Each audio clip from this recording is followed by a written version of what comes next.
Agrocampus Radio, Ciencia, Agro y Sociedad.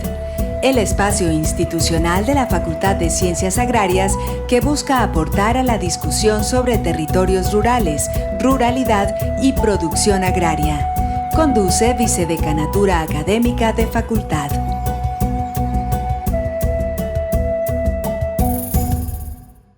Le damos la bienvenida a su programa Agrocampus, un espacio institucional de la Facultad de Ciencias Agrarias de la Universidad Nacional de Colombia, sede Medellín, el cual busca aportar a la discusión sobre la ruralidad, territorios rurales y la producción agraria.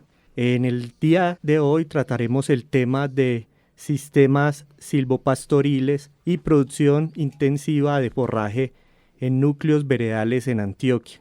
Me complace presentar al conductor del programa, el profesor León Darío Vélez Vargas, y como invitado nos acompaña el profesor Luis Alfonso Giraldo, profesor adscrito al Departamento de Producción Animal, zootecnista, magíster en producción con énfasis en ganadería, doctor en producción y nutrición de rumiantes, y ha estado al frente importante proyecto sobre sistemas silvopastoriles y producción intensiva de forraje en núcleos veredales en Antioquia, un proyecto que se hizo en conjunto con la Gobernación de Antioquia. Y tenemos también al profesor Juan Carlos Sierra Mondragón, docente adscrito al Departamento de Ciencias Forestales, administrador ambiental y de los recursos naturales, magíster en bosques y conservación ambiental, y hace parte del grupo de trabajo de este proyecto. Bienvenidos, y los dejamos con el conductor del programa, el profesor León Darío Vélez Vargas. Bueno, muchas gracias. Les damos la bienvenida a otra emisión del programa Agrocampus Radio, el programa institucional de la Facultad de Ciencias Agrarias. Y agradecemos a los profesores Luis Alfonso Giraldo y al profesor Juan Carlos Sierra por acompañarnos en la noche de hoy. Vamos entonces a conversar sobre una forma de producción que integra el componente animal, el cultivo de pastos y el componente forestal. Profesor Luis Alfonso, pues iniciemos el programa diciendo qué son estos sistemas de producción silvopastoriles. Muy buenas noches a todos, muchas gracias. Los sistemas silvopastoriles son aquellas formas de producción en la cual de una manera simultánea se combinan el pasto, los árboles y los animales de una manera integral. Esto pues tiene beneficios desde el punto de vista productivo, ambiental y económico. Estos sistemas surgen por la necesidad de que tradicionalmente la ganadería siempre se ha considerado como una forma de producir carne o leche que es incompatible con la producción forestal, o sea, con los árboles. Entonces, esta nueva forma de producción lo que pretende es incorporar a la producción ganadera los árboles de tipo maderable y arbustos que sirven como aporte forrajero para la alimentación del ganado. Entonces tenemos lo que es la producción forestal, ya sea pues de productos de los bosques naturales o en plantaciones, y tenemos la producción animal que generalmente pues se había, como dice el profesor Luis Alfonso, considerado de manera independiente. Esta forma de producción complementa otras como la semiestabulación, el pastoreo inteligente, la producción ganadera extensiva, tradicional, entre otras. Yo anoto aquí que en la producción ganadera de bovinos tradicional extensiva también encuentra uno sistemas silvopastoriles tradicionales, es decir, en medio de estas extensiones grandes de pastos para ganadería con baja capacidad de carga, también encuentra uno muchos árboles incorporados ahí. Ese sería también un sistema silvopastoril. Sí, inicialmente se han venido formulando una serie de ideas o de conceptos alrededor de la ganadería. La semiestabulación, la ganadería extensiva, etc. Esos son, yo diría, que formas de nombrar distintas maneras de ejercer presión sobre los recursos naturales. En este caso, pues el suelo o los pastos. La ganadería extensiva es aquella que ocupa grandes áreas y generalmente tiene muy pocos animales por unidad de área. Es decir, es poco productiva, utiliza mucha área y es de baja eficiencia. La ganadería se puede producir o se puede tener ganadería de manera libre de árboles, digámoslo como alguna gente lo llama a libre exposición, es decir, que no haya una cobertura arbórea, que eso es lo que tradicionalmente se ha hecho, pues porque se ha considerado que los árboles tienen de alguna manera impedimento para el crecimiento de los árboles y en consecuencia no involucran los árboles. Pero hay ejemplos muy notorios en las sabanas africanas y en otras zonas del trópico en la cual los pastos conviven muy bien con árboles y eso lo llamaríamos un sistema silvopastoril con árboles dispersos en potreros. Es decir, que no tienen una línea conductora de siembra, sino que incluso esos árboles conformaron los potreros a partir de procesos de regeneración natural y crecieron o crecen de una manera dispersa y cumplen sus funciones ecológicas, productivas y ambientales dentro de estos sistemas. Desde la producción forestal o el manejo del bosque, ¿cuál es la visión que se tiene sobre estos sistemas de producción silvopastoriles, profesor Juan Carlos? Una de las grandes ventajas que tienen los sistemas silvopastoriles es que no son rígidos. El diagrama puede variar de acuerdo a las condiciones topográficas o de acuerdo al sistema productivo que tenga cada ganadero. Lo que el profesor acabó de decir es cierto, o sea, hay muchos sistemas que involucran o una producción intensiva para sacar madera, o una producción forestal dentro de los potreros para mejorar el confort del animal. Entonces no es rígido el sistema, sino que cada productor puede decir yo quiero integrar mi sistema silvopastoril teniendo en cuenta producción de madera solo interna para la finca, producción de madera para la venta, que hay que tener otras condiciones en cuenta porque ya es un producto que tiene que tener mucho mejor calidad para ponerlo en el mercado, o simplemente lo que quiero es mantener un confort del animal, entonces escojo un diagrama distinto. Pero para todos los sistemas silvopastoriles, obviamente uno lo que busca es que también se pueda conectar. Lo ideal es que el sistema pudiese ser un conector a los pequeños relictos de bosque natural y eso obviamente nos garantizaría un mejor trabajo ecosistémico, que los animales se pudieran desplazar por esa zona. Pero siempre estamos pensando desde lo productivo y producir, obviamente, con un nivel de sostenibilidad mayor. La selección de los árboles que se incluyen en estos sistemas silvopastoriles deben de tener algunas características especiales o es a libre elección, cualquier especie puede ser de utilidad. Bueno, eso depende de cada productor. Si lo que yo quisiera es conservar mis fuentes de agua que atraviesan mis potreros, podría pensar en especies nativas. Si lo que quiero es conectar relictos de bosque, puedo pensar en especies nativas teniendo en cuenta que los tiempos, que el crecimiento es muy distinto a una especie de rápido crecimiento. Pero si lo que yo quiero es producir netamente en madera, pues lo que hemos estado tratando con los ganaderos es de buscar cuál es la especie que mejor se acondiciona a la altitud, a la precipitación y de acuerdo a eso se escoge la especie forestal para que produzca lo que el ganadero quiere. Si es consumo interno o si es poner en el mercado madera de calidad. Entonces nosotros hacemos un estudio a partir, obviamente, de mirar la finca, la ubicación y aparte de un análisis de suelo, seleccionamos una especie de rápido crecimiento para que el ganadero pueda lo antes posible ese espacio donde sembró los árboles que debe ser protegido para que no sea dañado por el ganado, lo vuelva a recuperar. Ya con esta visión de lo que son los sistemas de producción silvopastoriles, vamos a entrar al proyecto que ustedes ejecutaron y ahí podremos conversar sobre las ventajas que tienen estos sistemas porque algunas ventajas debe representar para el productor. Hace por ahí 3 años en un trabajo que hicimos en el norte de Antioquia, hablábamos pues con un técnico de mucha experiencia en ganadería lechera y cuando le hablábamos de estos sistemas silvopastoriles, él hacía unas cuentas que aparentemente son muy lógicas, donde hay 1 o 2 especies de árboles sembradas en los potreros.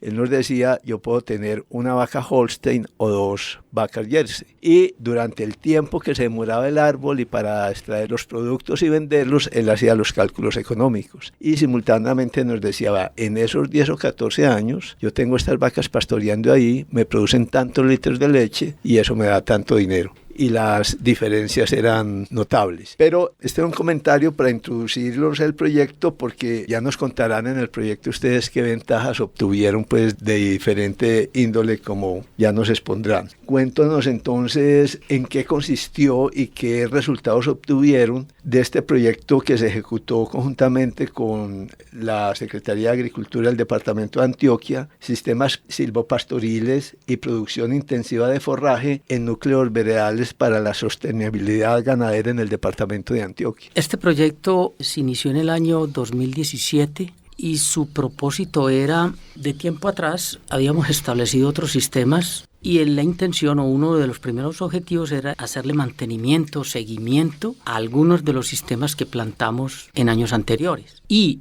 el segundo objetivo de este proyecto era plantar nuevas áreas con un enfoque de núcleos, es decir, una finca y otras fincas alrededor de ella lo más cercana posible, de manera que eso tuviera un efecto paisajístico en una región determinada. Entonces, trabajamos en diferentes municipios de Antioquia plantando diferentes especies en diferentes arreglos que involucran componentes de pastos y diferentes especies de árboles. Básicamente se intervinieron unos 42 municipios y tuvimos alrededor de 183 beneficiarios, productores ganaderos, que se vieron involucrados en este proyecto, unos en mantenimiento y otros en establecimiento. Hay una serie de requisitos para plantar estos sistemas, especialmente en clima frío, que es como la diferencia con respecto a clima cálido. En clima cálido hay una intensidad lumínica mucho mayor que en clima frío. Bajo esas circunstancias, entonces, las tasas de crecimiento, tanto de pasto como de árboles, son mucho mayores en zonas de clima cálido de alta intensidad lumínica. De manera que los arreglos y las especies a sembrar en zonas de clima cálido son diferentes a las zonas de clima frío, que era el ejemplo que ponías ahora. En clima frío, o zonas lecheras, zonas por encima de los 1.800 metros sobre el nivel del mar, hay bastante restricción en el número de especies apropiadas que crecen bajo esas circunstancias. Sin embargo, hay una gama amplia. Una gama amplia en el sentido de que existen una serie de especies maderables comerciales a las cuales se le conoce el paquete tecnológico, es decir, cuáles son los niveles de fertilización apropiados, cuáles son los manejos que hay que hacerle, con qué frecuencia, y hay unos estimados de tasas de crecimiento. La apreciación de la persona que te mencionó eso me parece a mí que no es la más apropiada, porque mucha gente concibe que no crecen bajo el dosel de los árboles los pastos, porque hay mucha sombra. Y eso básicamente obedece a que la gente está pensando que puede involucrar en los potreros los árboles, pero de una manera muy, digamos, muy junta, pensando en una plantación forestal. Alta densidad, sí. De muy alta densidad. Los arreglos y los pastoriles normalmente no son de alta densidad precisamente por ese impedimento. Nuestras experiencias en clima frío han mostrado que con densidades mucho más bajas y con arreglos en callejones, no hay esa restricción en el crecimiento de los pastos. Y por el contrario, hemos encontrado incrementos en la producción de leche, en las vacas, incremento en la carga animal, incremento en la rentabilidad, incremento en la rentabilidad porque hay una disminución de los costos de producción porque se involucran menos fertilizantes, menos insecticidas. O sea, hay una serie de ventajas que muestran que en clima frío tienen bastante potencial estos sistemas. Esto va en la perspectiva, en el programa anterior hablamos con el profesor Ariel Tarazona sobre bienestar animal y también nos decía una serie de indicadores que apuntan a una mejor producción. Esto va en esa misma dirección de brindar buenas condiciones para la producción. Sí, precisamente la sombra que generan los árboles le permite a los animales estar en mejores condiciones de bienestar porque están menos expuestos a las intensidades lumínicas hoy en día muy frecuentes con el cambio climático o incluso a lluvias excesivas. Entonces, por ejemplo, hay efectos de ese sombreamiento positivos en el animal. Voy a mencionar un par de ellos que nosotros lo medimos. Por ejemplo, cuando el animal está sometido a altas temperaturas, generalmente eso le causa un estrés porque ese sol calienta directamente su masa corporal y hace que el animal tenga que liberarse de ese exceso de calor. Y para liberarse del exceso de calor, el animal tiene que tener mayores respiraciones por minuto. Resulta que en silvopastoreo, como hay alrededor de 3-4 grados centígrados menos bajo la sombra de los árboles que a pleno sol, entonces el animal tiene una menor tasa respiratoria para liberarse de ese exceso de calor. Y eso tiene beneficios productivos porque esa energía que el animal dedica a mayor respiraciones por minuto, la dedica o la desvía a la producción de leche. Esa es una de las explicaciones, por ejemplo, de por qué los animales, cuando están pastando bajo la sombra en sistemas silvopastoriles, producen más leche o ganan más peso comparados con sistemas que no tienen árboles. Ese es un claro ejemplo de beneficio y de bienestar animal que tiene implicaciones en la producción de los animales de manera positiva. Y todo eso pues redunda en que el productor está recibiendo mayor ingresos porque está vendiendo más producción y de una manera más económica. Profesor Juan Carlos, ¿y cómo fue su experiencia desde la perspectiva forestal en este proyecto? Bueno, nosotros hemos encontrado que algunos productores, sobre todo los productores de las zonas cálidas, los encuentran más receptivos a este proyecto porque obviamente las temperaturas son mucho más altas. Entonces en regiones como Puerto Triunfo, como Caucasia y como el Bajo Cauca, los productores sí se les veía más compromiso con estos proyectos porque obviamente ellos saben qué es estar a la sombra de un árbol. En las zonas frías encontramos un poquito más de rechazo en algunos productores porque ellos todavía traen, digamos, muchos conceptos que habría que revisar sobre lo que incluso ya planteó el profesor, sobre que la sombra, el efecto de la sombra sobre los pastos y la reducción obviamente del rendimiento, del crecimiento de los pastos, que ya sabemos obviamente que no es del todo cierto, y en algunos casos por eso vimos que no hubo el mismo deseo de trabajar en estos proyectos. Sin embargo, pues habían algunos que ya están entendiendo el concepto. Lo que pasa es que en los proyectos silvopastoriles nosotros estamos hablando más, no solo estamos hablando desde el punto de vista económico, estamos planteando de algo de sostenibilidad. Y la sostenibilidad, lo que hoy me genera un ingreso muy alto, puede que mañana, con los cambios climáticos que se vienen, no vaya a ser lo mismo. Entonces, la insistencia nuestra es porque nosotros le estamos diciendo a la gente, mire, esos sistemas productivos no sabemos hasta cuándo van a durar, porque si las cosas como van en el clima empiezan a aumentarse, los veranos intensos y los inviernos intensos, obviamente van a haber épocas del año donde no vamos a tener forraje. Y en algunos casos la gente ya está entendiendo el cuento de que la producción tiene que ser sostenible. ¿Qué hemos visto aquí? Y eso obviamente hay que decirlo a todo el mundo. El 100% de lo realizado muy seguramente no se va a lograr, pero queremos insistir y persistir que hay que empezar a hacer cambios de uso de suelo. Y eso es lo que hemos entendido y estamos aprendiendo con la gente también a saberle llegar al propietario o al campesino cuál va a ser su ventaja, porque generalmente solo lo miden desde el punto de vista económico. Nosotros tenemos que decirle que hay otros factores que están en cuenta, ¿cierto? Que hay que tener en cuenta los cauces de agua, ¿cierto?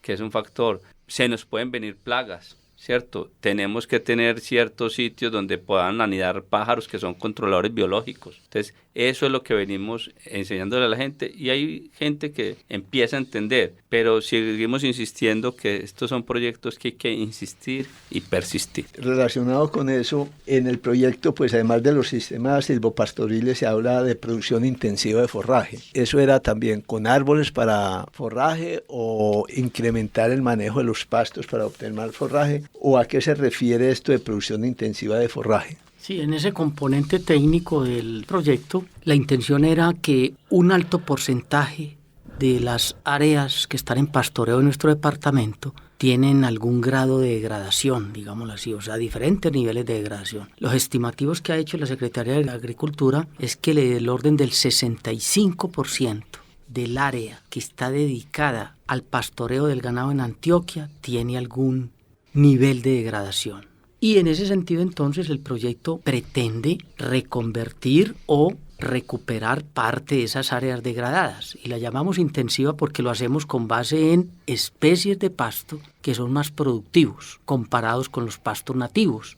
Y ahí pues existe una gama muy amplia de pastos que técnicamente requieren su manejo. Entonces, por ejemplo, nosotros encontramos en ese proyecto que cuando hacíamos la evaluación inicial del forraje que estaba disponible allí, había alrededor de 9.393 kilos de forraje por hectárea disponible, sin hacer los cambios que implican cambiar de especie, plantar la especie, fertilizarla y hacerle pues todos los procedimientos técnicos. Cuando hacíamos eso, los cambios eran del orden de un incremento pues muy notorio del 67% en la producción de forraje. Es decir, pasábamos de los 9.393 kilos de forraje por hectárea a 15.731. Eso representa un incremento de alrededor del 67% en la producción de forraje. Eso lo llamamos, de alguna forma, producción intensiva de forraje. Muy bien, entonces ese es uno de los resultados importantes de impacto no solamente productivo en cuanto a pasto, sino también alimento para el animal, sino un impacto positivo ambiental, ¿no?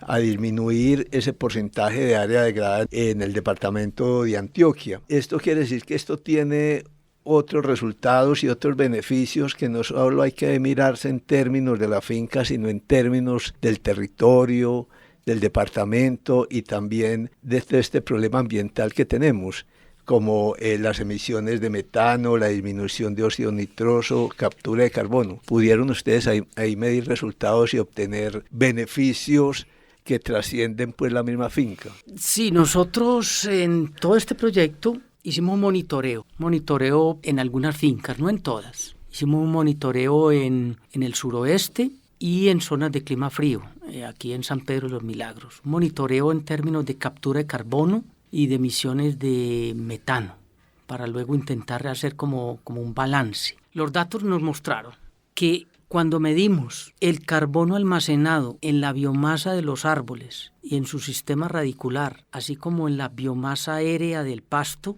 y en su sistema radicular, junto con el carbono que se almacena, la materia orgánica que hay en el suelo, a una profundidad de 80 centímetros, si comparamos un sistema silvopastoril que tiene pasto, árboles y animales, con un sistema tradicional que tiene solo pasto y animales, no tiene los árboles, los incrementos en captura de carbono son del orden del 55%.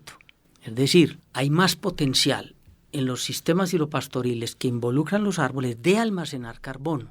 Esto es una clara medida de mitigación del cambio climático debido a la gran cantidad de gases de efecto invernadero que están circulando en el ambiente. Es una gran ventaja y eso está ilustrado incluso en muchas otras experiencias y proyectos a nivel mundial y a nivel latinoamericano, como en el mismo Costa Rica, México, Brasil, Argentina, Ecuador, Perú y ahora nosotros. Coincidimos todos en que hay un incremento en la captura de carbono. Entonces hoy en día estos sistemas tienen mucha importancia a nivel mundial por ese factor importante de capturar carbono.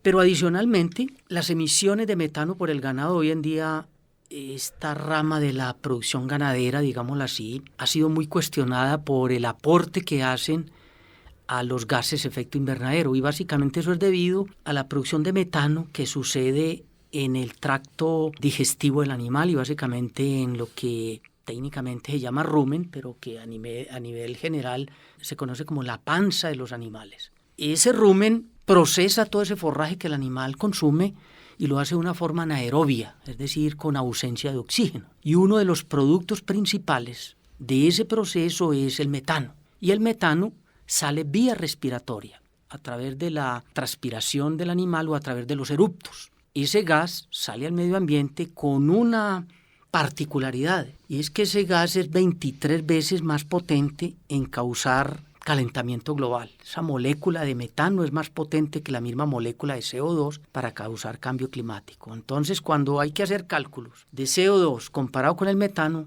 esos cálculos hay que multiplicarlos 23 veces, los de metano, para llevarlos a CO2. Y es lo que técnicamente se conoce como CO2 equivalente. Encontramos que cuando los pastos crecen bajo la sombra de los árboles, la fibra es más digerible si la comparamos con un pasto que crece a pleno sol. Esa mayor digestibilidad de la fibra hace que las emisiones de metano, producto del proceso digestivo, sean mucho menores. Entonces encontramos también otro beneficio de estos sistemas, que las emisiones de metano por el ganado son menores en un silvopastoreo que en un sistema tradicional sin árboles. Esa disminución en el metano que encontramos es del orden del 30%.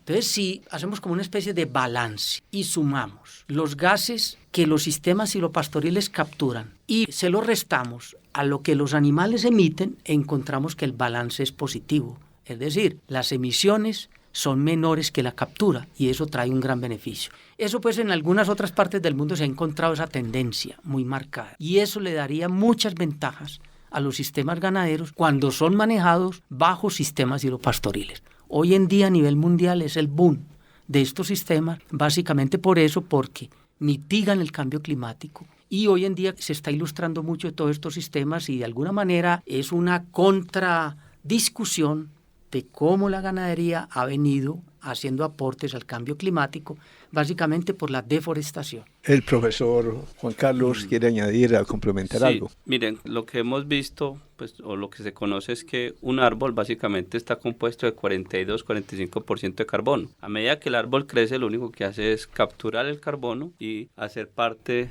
de la estructura leñosa del árbol. De eso, obviamente, si nos ponemos a comparar por cada tonelada de carbono que el árbol ha acumulado, equivale más o menos a 3.2 toneladas de CO2. O sea, es una relación casi 3:1.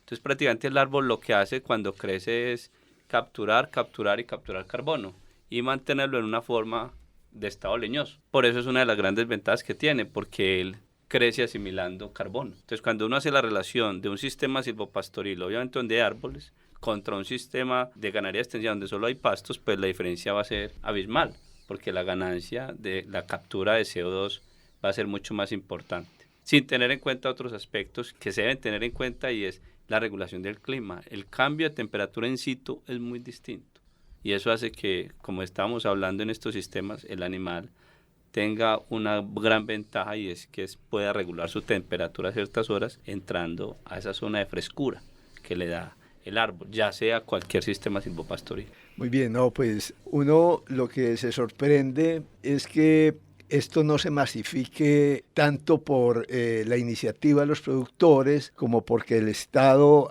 le apunte con más recursos a eso. Pues ya el departamento ha hecho un esfuerzo importante, ha visto las bondades de esto y esperamos que siga en esa línea. Resumiendo lo que ustedes han dicho, son 42 municipios, 183 beneficiarios, 7.000 hectáreas, han sembrado 153.281 árboles, un incremento de la producción del 67% de forraje disponible para los animales, disminución de la emisión de metano, como decía el profesor, en 30%, disminución de otro gas importante como el óxido nitroso en 4% y captura de carbono en 55%. O sea, es un gana-gana, todo el mundo gana. Pero aquí hay dos cosas que yo quiero destacar. Voy por la primera. Y es que un proyecto como el que ustedes tienen conjuga muchas dimensiones, pues está la altamente científica como la que han descrito ustedes, es muy fascinante, no hay tiempo de meterse en cómo se hacen las mediciones, cómo se validan, pues eso es muy encarretador. Y lo otro es que también combinan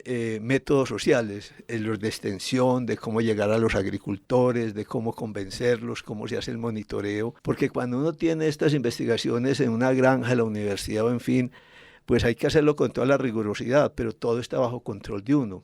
En cambio, aquí hay que involucrar ese factor social. ¿Cómo les fue con eso? En general bien, porque pues dentro de todas esas fincas en las cuales nosotros tuvimos actividades, seleccionamos unos productores que fueran mucho más asequibles a esto, si nos permitiera hacer ciertas mediciones con nuestros equipamientos, y obviamente son personas que tienen mucho más avanzado el conocimiento en este sentido, ¿cierto?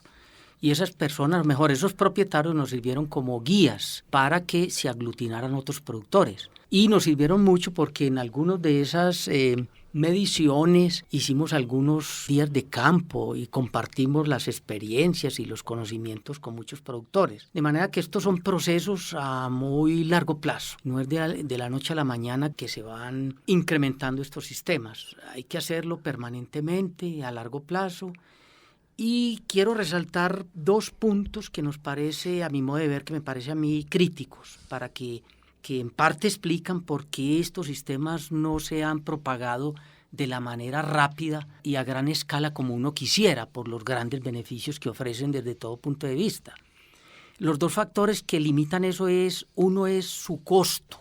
El costo de plantar una hectárea de esta, la mayoría de las veces no está disponible para los productores. Ahí el gobierno, el Estado y en este caso la Secretaría de Agricultura del Departamento de Antioquia jugó un papel muy importante porque hizo el aporte, ¿sí? El aporte del 90% aproximadamente de lo que cuesta plantar un sistema de estos. Le hizo el aporte a los productores pusieron la mitad de la mano de obra, pero toda la asistencia técnica, todos los insumos los puso el Departamento de Antioquia, eso vale la pena resaltarlo. Entonces, el primer limitante es el alto costo de plantar estos sistemas. Es mucho más barato tumbar un árbol con un hacha, con una motosierra y posteriormente darle candela con un fósforo, con una cerilla. Pero cuando vamos a plantar los sistemas, es mucho más costoso, de manera que les sirva a los productores como una manera de entender que es mucho más fácil y barato degradar los ecosistemas, pero replantearlos o reconstruirlos es mucho más costoso. No deberíamos hacer eso. Deberíamos de mantener y conservar los bosques y las plantaciones. Y el segundo limitante es el desconocimiento que tienen muchos productores de cómo se plantan estos sistemas y cómo se manejan. Afortunadamente, con este proyecto también hicimos una etapa de capacitación muy importante que ha hecho que muchos de los productores ya entiendan mucho más esto, cómo funcionan y lo repliquen con sus vecinos para ir paulatinamente incrementando las áreas plantadas en estos sistemas en el departamento.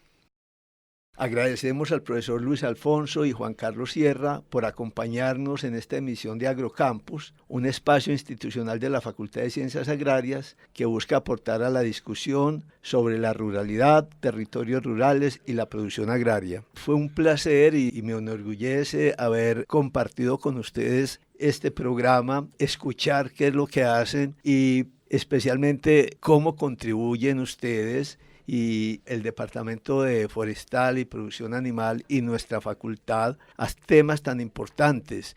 Esto es desarrollo rural, esto es mitigación del cambio ambiental y climático y este es mejorar la producción de nuestros productores. De verdad se merecen un aplauso. Muchas gracias. No, gracias a usted. Agradecemos a los profesores e invitamos a los oyentes a que sigan en sintonía de UN Radio, emisora de la Universidad Nacional de Colombia. Hasta pronto.